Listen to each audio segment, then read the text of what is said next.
everyone, my name is Pamela for the ones who don't know me. And before I start with the video, as always, I'm going to invite you to click on the links that are below. And these are my publications that I did at the beginning of the year. And these are especially for my Spanish speaker viewers.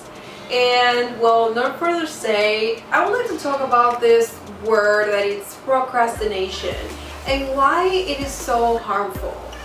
First of all, what is procrastination per se? It's when you intentionally don't do some tasks that especially are very important, even though when you have the time to do it. But why is hidden behind that? It's really common to think that somebody that procrastinates a lot is somebody who's lazy. But we're wrong about it. Somebody who's very lazy, it's just okay with not actually making their activities or their task. But somebody who procrastinates, they do actually feel guilty about it. So what is hidden behind that? It's more emotional, and it has to do with the activity per se. Maybe there is not any motivation whatsoever about what they are going to do, and of course they don't feel like they actually enjoy doing it. So that's why by the time we have to make this task and stop procrastinating, we just need to start relating these activities that perhaps are not very, nice to us with something that we actually enjoy. So it's more like for tricking our brains and believing that this activity is really, great and I'm able to do it every time I have to. And you feel really amazing every time you accomplish something, especially by the time you told yourself that you were supposed to. So that's something that for me it's really meaningful. But what we need to understand is, why is procrastination so dangerous? It is dangerous especially because you won't be able to accomplish your goals most of the time, because you are delaying so many of the tasks that then these are going to be accumulated, and at the end you're going to start doing these things at the very last minute, and you're not going to be working in a quality way. And that won't allow you just to get closer to whatever you want to go, especially when it comes to your goals, which is really bad. And then you're going to start feeling worse about yourself because you know deep inside that you're not accomplishing with these activities that you are supposed to. And you start thinking, maybe there is something wrong with me. But what can we do about this? And I understand sometimes, especially when it comes to, our jobs, most of the time we don't like what we do. But what we can just do about it, and what I have done so far, and it has worked, especially when it comes to managing the YouTube channel.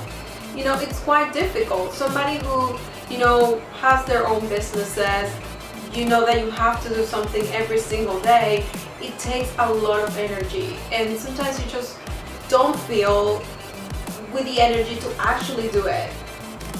But that doesn't mean that just because you feel bad, you won't make, whatever is your responsibility, because that's when you start, losing the compromise with yourself, with the commitment, with yourself. So what it has worked for me when it comes to not procrastinating and actually, taking care of the tasks that I am supposed to do. So the first thing that I do is that I vision myself with my goal. And I have to make a list of the things that I want to achieve in the month.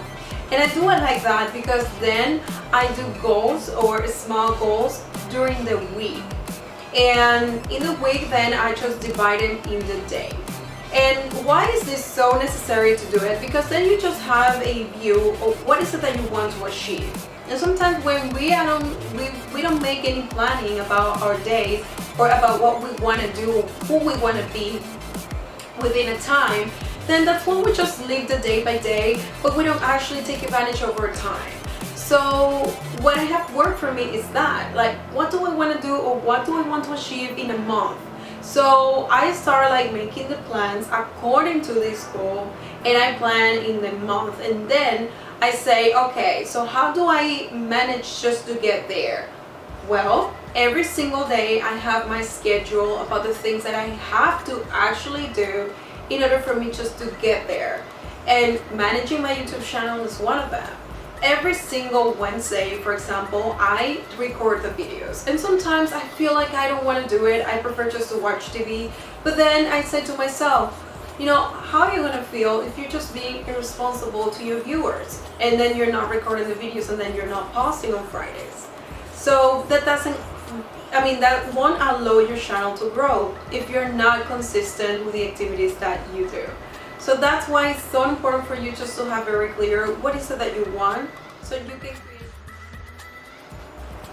So that's why you need to have very clear what is it that you want to achieve, so you can keep very active even though you don't want to do the thing. This is strength, and once you develop this skill of being really consistent and very disciplined about the things that you want, then you know that by the time 6 months has passed, you will see a major difference, and it's gonna be worth it. So I just don't want you to be missing out the opportunity of growth and the opportunity of achieving new things and great things just because you don't feel like you want to do the things, just because you prefer to procrastinate. Remember, we are not able to recover time, and the things that we regret the most are the ones that we don't actually do. So if you like the video, but the most important part, it was really useful for you, I would like you to subscribe into my channel, to give me a thumb up, but the most important part, that you share it. And as I always say, I do this with all my love, and see you the next time. Bye bye.